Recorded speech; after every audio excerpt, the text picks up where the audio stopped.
above all powers, above all kings, above all nature and all created things.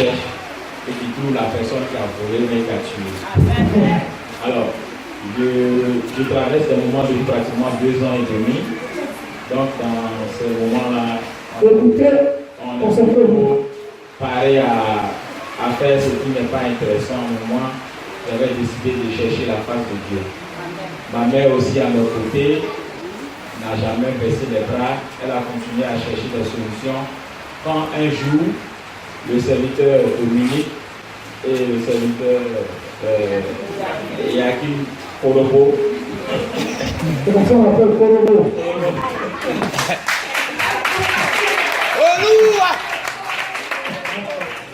Je préférais être le nom Korobo parce que c'est par ça que je l'ai connu dans ce sens. Korobo. Donc, ils sont passés chez ma maman et ils ont commencé à prier ensemble. Quand Dieu a demandé à maman de venir dans cette église pour une activité qu'elle doit réaliser avec le Père. Donc, quand elle a croisé le Père, elle a été convaincue que c'est un vrai homme de Dieu. C'est un vrai homme de Dieu. Parce qu'il y a les hommes de Dieu qui disent Jésus, mais il y a ceux-mêmes qui vivent pour lui. Écoutez bien le témoignage que je vais donner.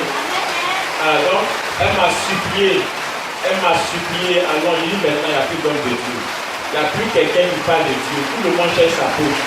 Elle m'a appelé. Il ne sait pas, peut-être la plus jeune même pour ça. Il dit, il ne vont pas.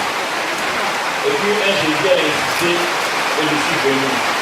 Lorsque je suis arrivé, il y avait des gens qui tombaient partout ici.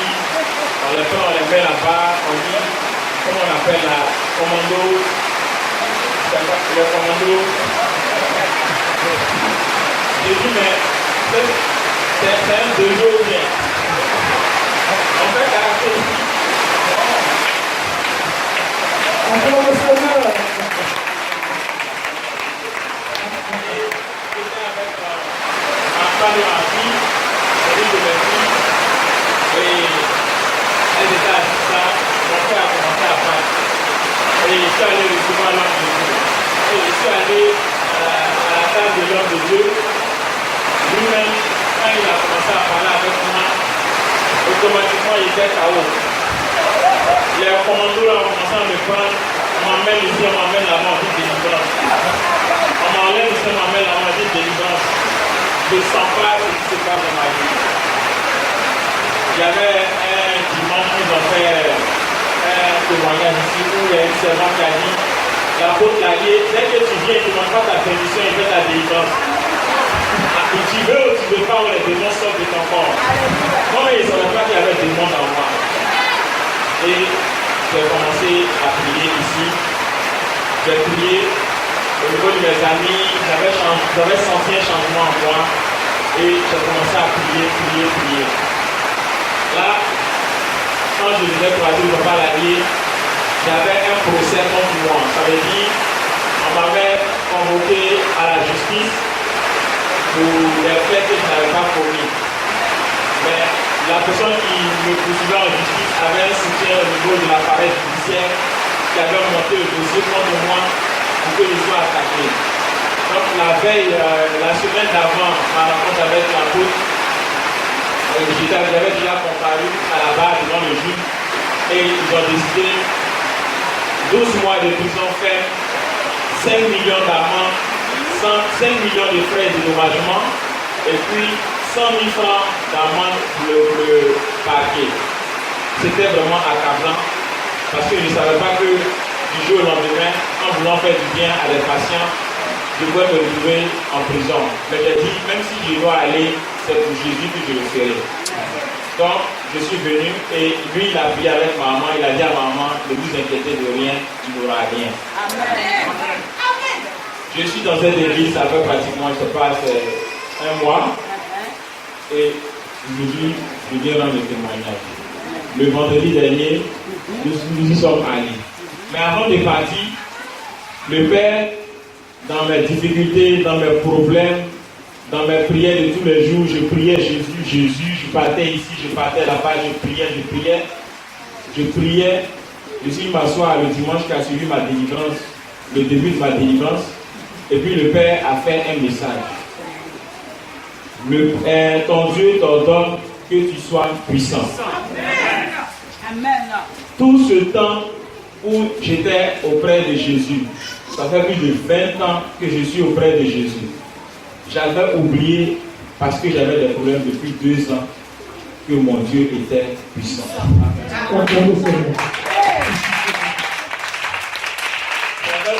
que Jésus était puissant. Il a parcouru la Bible pour nous faire ressortir, comme moi j'aime bien lire la Bible, pour nous faire ressortir toutes les parties où le Seigneur ordonne que ses enfants et ses serviteurs soient puissants. Amen. Ce message-là particulièrement m'a vraiment touché. Amen. Ça m'a touché, ça a transformé ma vie. Amen. On va ici, on dit marabout est fort. On va ici, on dit un sorcier fait ça. On va ici, on dit les démons ça. Mais il nous a dit, Jésus dit que nous sommes puissants parce qu'il est ressuscité. Amen. Il a la victoire. Amen. Depuis ce jour-là, je me suis levé dans la prière encore plus, pour prier plus. Amen. Et j'ai commencé à prier. Le deuxième dimanche qui a suivi le message, il y a eu encore un autre message révélateur. Donc chaque jour, moi qui aime la parole, moi qui suis beaucoup d'exhortations, je voyais la qualité des exhortations qu'il donnait. Je voyais la profondeur des exhortations et sur le plan spirituel, ce que ça pouvait apporter comme ouverture, même transformation. Amen. Je n'avais pas encore croisé de tel. Les autres qui viennent, ils racontent leur histoire personnelle, mais pour lui, c'est basé sur la puissance de l'Esprit Saint qui agit.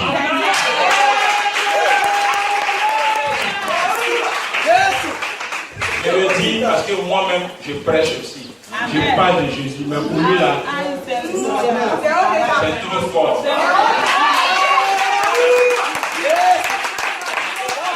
Peut-être comme on n'est pas la même chose, mais peut-être on est la même chose. Quelqu'un il passe à côté de moi là. Il y a comme poisson courant qui est là-bas.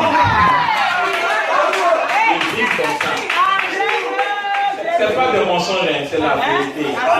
Ça fait 1 mois que je suis ici. Alors, et il nous dit, bon, voici son temps. Moi je suis un serviteur de Dieu.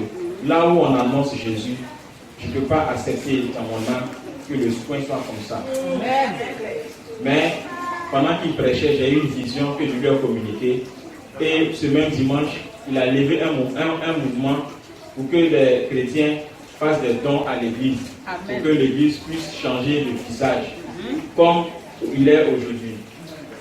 Et je me suis levé pour faire partie des personnes qui doivent apporter à l'église, pour s'aimer dans le Christ. J'ai eu beaucoup d'argent. J'ai fait la vie, toutes sortes de vies. J'ai connu le luxe. Je sais quel hôtel, il n'était pas dans quel hôtel je n'ai pas encore dormi en termes de luxe. En termes de biens matériels, j'en ai eu. Ma maman est là. Mais à cause des problèmes, tout a été brisé autour de moi. Si bien que moi-même, je ne connaissais même plus le prix de Wara Wara. Le prix de Wara Wara, je ne connais pas. Je ne connais même pas taxi. Mais j'ai connu toutes ces choses-là aujourd'hui. Et lorsqu'on est arrivé, il nous a dit venez. Quand on s'est aligné, on a prié avec tout ce qu'il y a comme phénomène spirituel qui accompagne. On était là. Où j'étais assis là, je ne savais même pas où je dois avoir 2000 francs pour rentrer chez moi. Moi qui étais habitué à partager l'argent, c'est ma maman qui m'a donné 500 pour partir chez moi à la maison. Et je me suis arrêté. Il nous a dit, on va faire une activité spirituelle. Je ne sais pas, ça devait commencer un lundi, où vous allez venir, je vais vous montrer 2 secrets.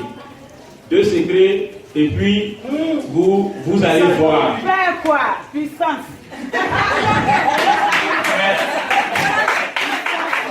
C'est pas pour vous effrayer. Nous on est venus, nous on est KO dans cette affaire, on est KO même. Les gens ont nous dire ça, les chalets ont nous dire, ils ne sont pas dit. Et on est venu s'arrêter ici. On dit on vient prier. J'ai dit à tous mes amis, mes frères qui prient pour moi, je m'avais dormi à l'église, j'étais étonné.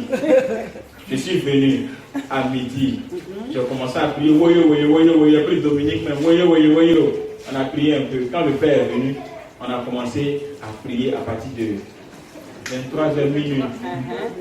On a prié de minuit là jusqu'à, je ne sais pas, à 16h. Je n'ai jamais the prié. world has ever known.